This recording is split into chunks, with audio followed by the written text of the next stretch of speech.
Hi guys, good morning or good afternoon or good evening or whatever time you are watching this video. Today is a different kind of video because this is Medyo Podcast episode I don't know na. I don't know na. Guys, this is a very exciting one because I have here with me my collab for today's vlog. Introduce yourself. Hi guys, I am Micah and I am local here in Palawan. Okay. Wow, Palawenya. Hindi ba? Guys, nakita nyo na si Micah nung first episode of my podcast. If hindi nyo pa yun nakikita, then watch the video. I'm gonna link it here or here.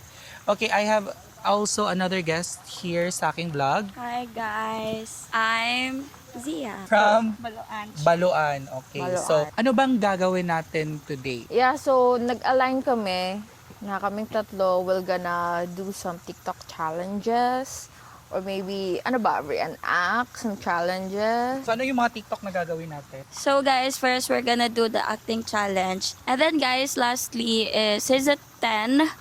But And then lastly, they are going to react to the secrets that you've shared to me. Some of you guys shared to me way back days or months. I don't know. I'm so sorry, guys. But I think this is the right time to ask for their reaction also. Okay, are you all guys ready? Okay, let's start.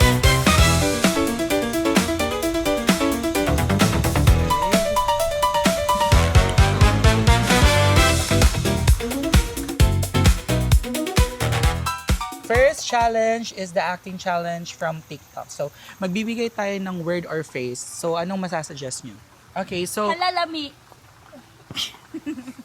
Sige, halalami. di nila alam kung ano yung lami. Ay, ang sarap. Ang sarap. Ang sarap. Ang sarap. Ang sarap. O, sige, ang Saan na sarap. to siya isa? Yun na nga. Challenge nga, di ba?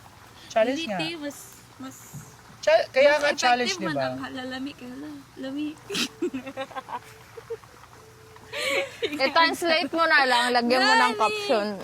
Okay, first, happy muna. Happy muna, di ba? Sige. Halalami! O, sige, ulit tayo. Wait, I'm so sorry. Halalami. Sorry. Sige. Okay, sige, ikaw nga. Sige. Sige, ikaw nga. Sige. Ikaw nga. Halalami! Ay, pwede. O, sige, ikaw. Ikaw, bilis. Halalami! Guys, sobrang plastic. Okay na yun. Okay na yun. Di ba? Okay na, oy. Sige na, Okay na oy. yun. O, sige, ano, sad. Sad di ba disappoint? Lami? Yun ah. Ay, dapat kompleto.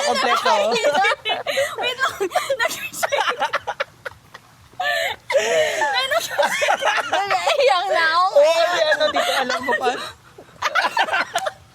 Okay, disappoint. Halalami? Disappointed.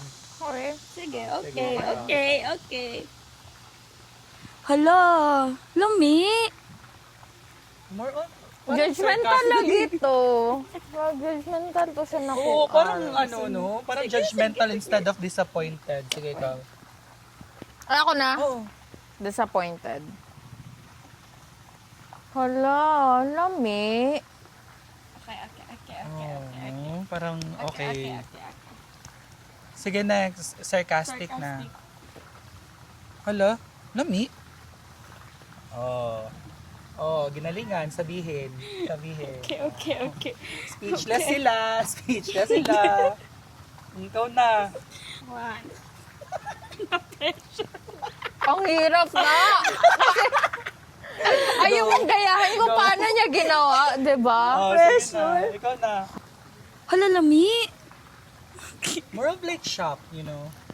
Di ba? Parang na-shock ka. Oo. Sige na, ikaw na. This is actually. Yun na nga yung challenge, di ba? Okay. Sarcastic. Lami? Dapat may hala. Wag mo na ipilit. Sige. Sige, pagbigyan. For the second part of this vlog, we will give a level of attractiveness from 0 to 10, 10 being the highest. Pero lalagyan namin siya ng but. So, nakadepende na yun sa amin, guys, kung ano yung sasabihin namin. Ikaw na muna. Okay. He's a 10, but di pa siya graduate. Masyado namang vague yun. Hindi. What if third year siya? Yun na nga, ikaw. Regardless of what age, Yes. Oo, hindi pa siya graduate. Like, nag-school pa siya. Okay. for me, okay. I mean, nasa stage pa ako na I'm still not yet ready to fully commit like in a level of marriage. So, for me, it's fun lang. So, for me, if it's fun lang, then it's fine. A serious relationship, then it's fine. For me, it's a no for me because Ay, nakatulog siya. it's a no for me kasi with where I am right now and with my current partner, dalawa kaming nasa early stage ng career namin. I think this is the perfect time for us to grow together. So I feel like if my partner is nasa college pa, I feel like there could be a tendency na hindi niya ako magigets. And that doon pa lang na part, Mahihirapan. hindi na, wala nang alignment agad. So it's very important for me na align kami in terms sa aming career, where we are right now in our life, and what could be our next step. Kasi for sure, yung next step ko could be marriage. Yung next step niya could be a career, an early career. Regardless of him being a 10. Yeah, oo, sayang pa naman, men. Sayang ka, men. But yeah, Okay, sige. ikaw, I think, Siyempre, kasi nga, girate mo ng 10. fine na, yan. Fine. I think hindi na. Hindi siya fine for me. Because, and I feel like, if ever na, let's say lang, gusto ko makipag-date sa ganito, sa ganyan, I wouldn't mind paying for it, but paying for it several times, diba, parang, for me lang, hindi siya idea. Yun lang naman, oh. Less talk, less mistake, less chances of getting cancelled. Next, he is a 5, but he is also a walking green flag. It's a yes for me because gusto ko maging trophy wife. Genuinely, gusto ko maging trophy wife. Oo. Yun lang. Yun lang. Because less talk, less mistake. I think that's my best reason talaga why it's a yes for me. For some people who don't know what trophy wife is, what does it mean? Ang goal mo lang is magpaganda. Then it's not like that, but it's more like ina-uplift mo rin yung image ng partner mo.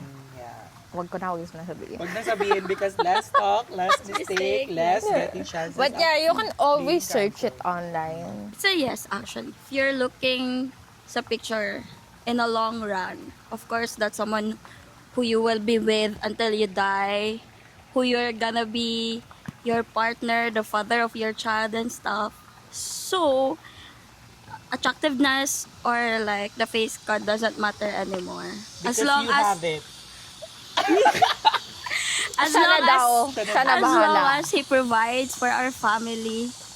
So in short, So, gusto yes. mo maging trophy wife lang din. Not necessarily. Because Ako I want to trophy have wife. my own money as well. Ay, hindi. I want to have my own career. But it doesn't mean na his money is his money.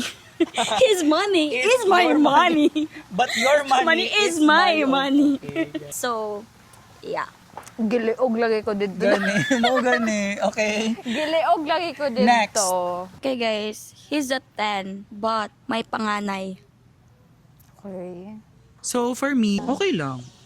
Okay lang. Sa hirap ba naman ng panahon ngayon, di ba? May anak. So, hindi ko kailangan dagdagan pa yung anak. Gets nyo? So, It's okay lang. na magkaroon din kayo ng anak. Oo, okay lang. Kasi may anak na siya eh. So, if that person is a 10, then may anak na siya, then So, regardless, okay na sa akin na hindi namin dagdagan with my lineage, with my genes. No, but the question is not about you guys having another child. Yeah, kaya nga, it's Basically, okay. okay lang Yun lang yung sa'yo. justification ko. But to answer your question, yes, it's okay. so Yun lang kaya yung niya justification mag-alaga ko. Kahit hindi niya anak, hindi niya alaga. I will consider you as my own if I will really love your mom or that person, 'di ba? My Ikaw God. na.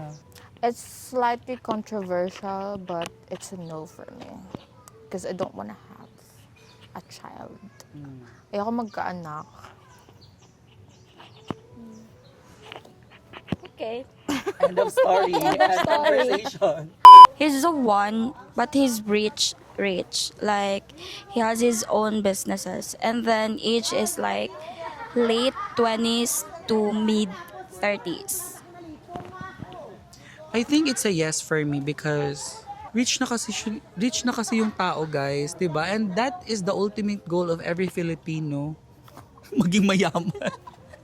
Every Filipino. Yeah, and I am saying that because I am part of that every Filipino that I've mentioned. Oh, ikaw na. Okay lang. Okay lang for me. So part ka ng every Filipino na sinabi Every- ko.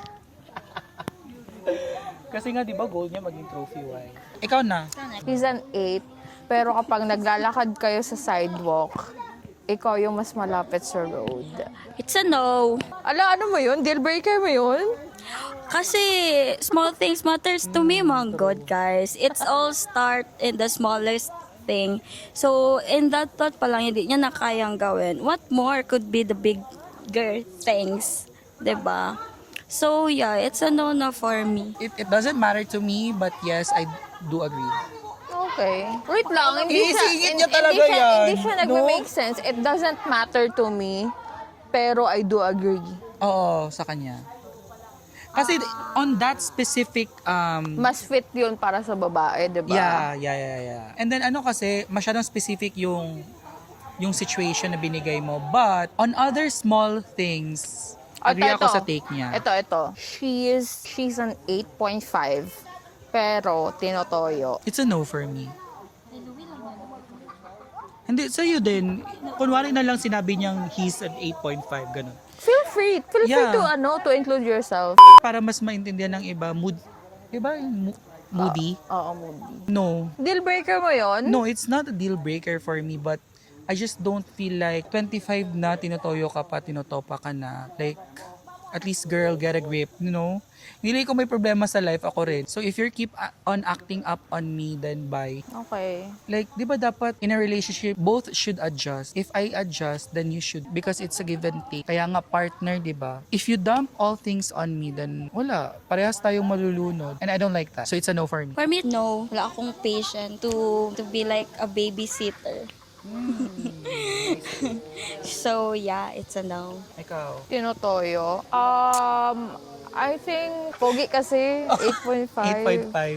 So, like, lambingin It's like, every day. I can change him. Alo, I feel like I'm gonna say yeah. considering the mental exhaustion of your everyday lives, Pagpagod na, edi, okay, let's break up. syempre tinutoyo yun guys Hindi, ha. ano rin kasi, Pero I'd 8.5. like to know kung hanggang saan ko kayang i-tolerate. Wow, tapos kanina sinabi mo low patience ka. Yeah, I said, aminado ko na low patience But ako. 8.5. But, yung sinabi ko na low patience ako, I'm not always gonna be like that. Up to a Okay. certain level, may mga tolerances ka rin.